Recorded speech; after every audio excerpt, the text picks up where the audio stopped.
आज के प्रसंग में रघुकुल श्रेष्ठ श्री राम की वाणी सुनकर लक्ष्मण जी सकुचा गए। वे श्री राम की वाणी को ध्यान से सुनने लगे।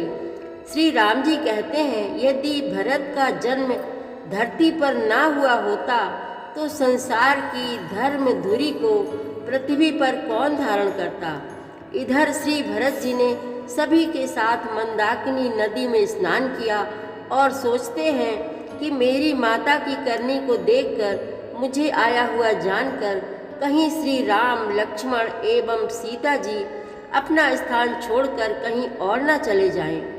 मन में अनेक कुतर्क भरत जी सोचते ही परेशान हो जाते हैं। तभी मंगल शकुन होने लगते हैं, जिसे देखकर निषाद राज ने भरत जी से कहा, आप परेशान ना हो, सभी का मंगल होगा, प्रसन्नता आएगी, लेकिन बाद में कष्ट भी होगा। ऐसे शकुन हो रहे हैं। निषाद राज की बातें सुनकर भरत जी को बड़ा संतोष मिला और वह श्री राम के दर्शन के लिए तेज गति से चलने लगे। बड़ा ही रोचक प्रसंग चल रहा है, आप भी आनंदित होकर सुने।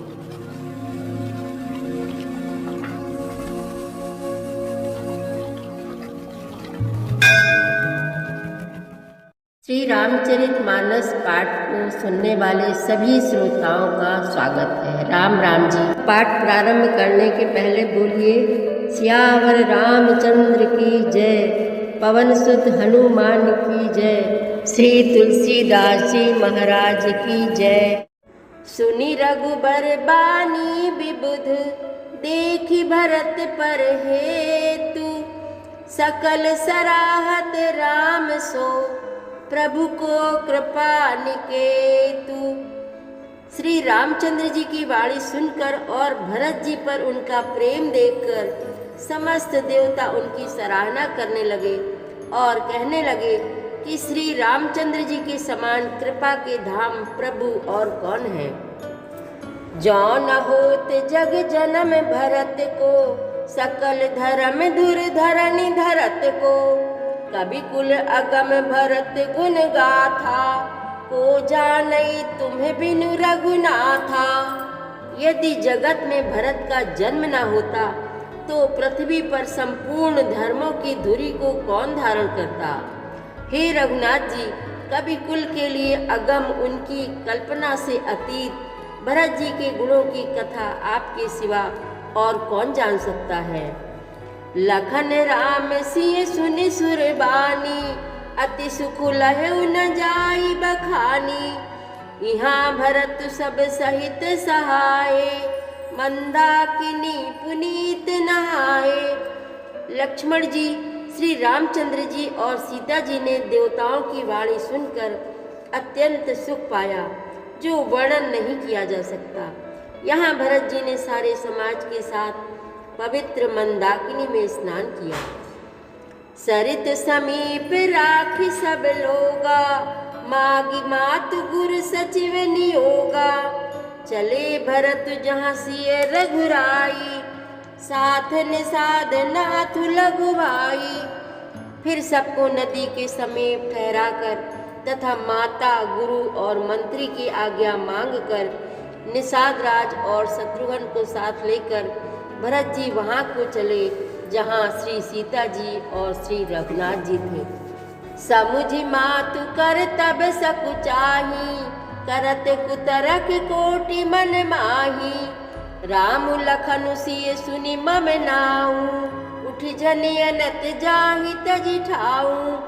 भरत जी अपनी माता कैकेयी की करनी को समझकर याद करके सकुचाते हैं और मन में करोड़ों कुतर्क करते हैं। सोचते हैं, श्री राम लक्ष्मण और सीता जी मेरा नाम सुनकर स्थान छोड़कर कहीं दूसरी जगह उठकर ना चले जाएं। मातु मते महु मानी मोहि, जो कछु करहि सो थोर। अघ अवगुण छमि याद रही, समुझि आपनी ओर। मुझे माता के मत में मानकर वे जो कुछ भी करें सो थोड़ा है, पर वे अपनी ओर समझकर अपने विरध और संबंध को देखकर मेरे पापों और अवगुणों को क्षमा करके मेरा आदर ही करेंगे। जो परिहरहि मलिन मनु जानी, जो सन्मानहि सेवक मानी। मोरे शरण राम ही की पनहि, राम सुस्वाम दोषु सब जनहि।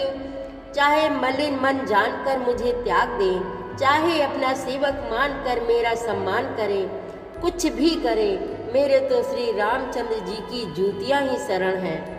श्री रामचंद्र जी तो अच्छे स्वामी हैं, दोस्त तो सब दास का ही है। जग जस भाजन चातक मीना, नेम प्रेम निज निपुण नवीना। असमन गुणत चले मग जाता, सकुच स्नेह शिथिल सब गाता। जगत में यश के पात्र तो चातक और मछली ही हैं, जो अपने नेम और प्रेम को सदा नया बनाए रखने में निपुण हैं। ऐसा मन में सोचते हुए भरत जी मार्ग में चले जाते हैं।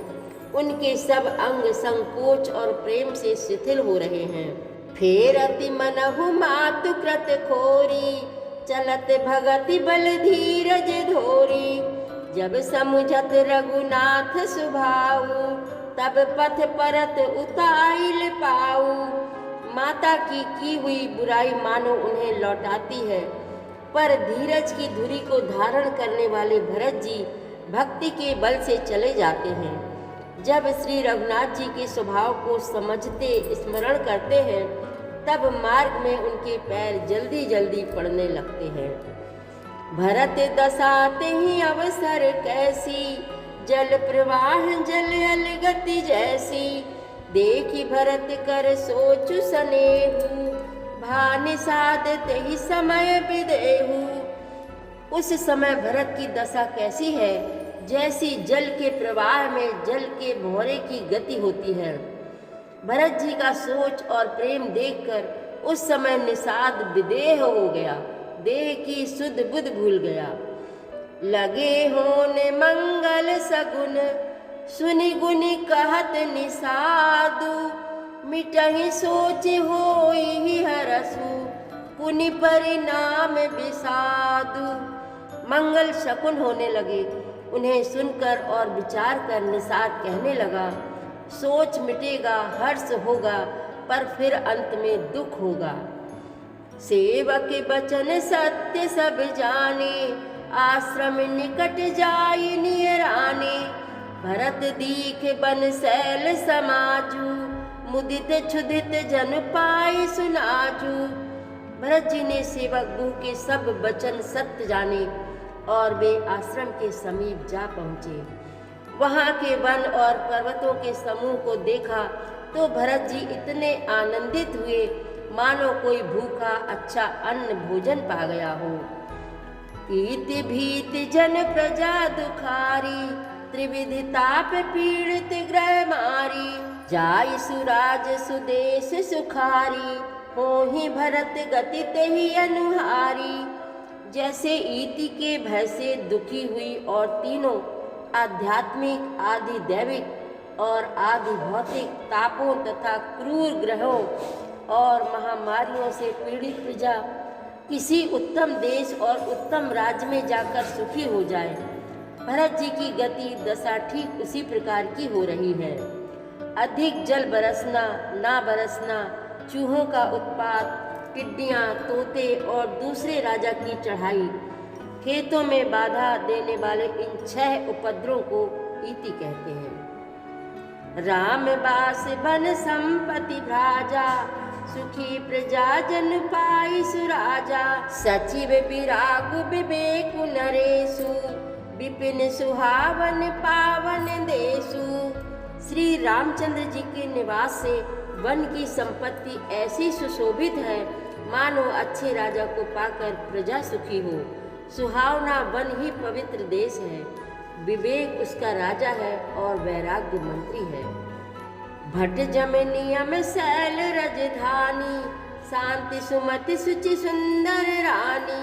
सकल अंग संपन्न सुराऊ, राम चरण आश्रित चित चाऊ। यम अहिंसा, सत्य, अस्तेय, ब्रह्मचर्य और अपरिग्रह तथा नियम शौच, संतोष, तप, स्वाध्याय और ईश्वर प्राणिधान योद्धा हैं। पर्वत राजधानी है। शांति तथा सुबुद्धि दो सुंदर पवित्र रानियां हैं। वह श्रेष्ठ राजा राज्य के सब अंगों से पूर्ण है और श्री रामचंद्र जी के चरणों के आश्रित रहने से उसके चित्त में चाव, आनंद या उत्साह है। स्वामी, अमात्य, सुहृदय, कोष, राष्ट्र, दुर्ग और सेना राज्य के ये 7 अंग हैं। जीति मोह महिपालु दल सहित विवेक भुआलु करत अकंटक राजपुर सुख संपदा सुकालु। सियावर रामचंद्र की जय, पवन सुत हनुमान की जय, श्री तुलसीदास जी महाराज की जय। प्रतिदिन श्री रामचरितमानस पाठ में शामिल होने के लिए हमारे चैनल अपनी विरासत को सब्सक्राइब कर लीजिए और घंटी का बटन भी दबा दीजिए, जिससे रोज़ सुबह 7 बजे आपके मोबाइल में 3 दोहे रामायण पाठ के आ जाएंगे। वीडियो को ज़्यादा से ज़्यादा शेयर करके इस नए काम में भागीदार बनिए। धन्यवाद।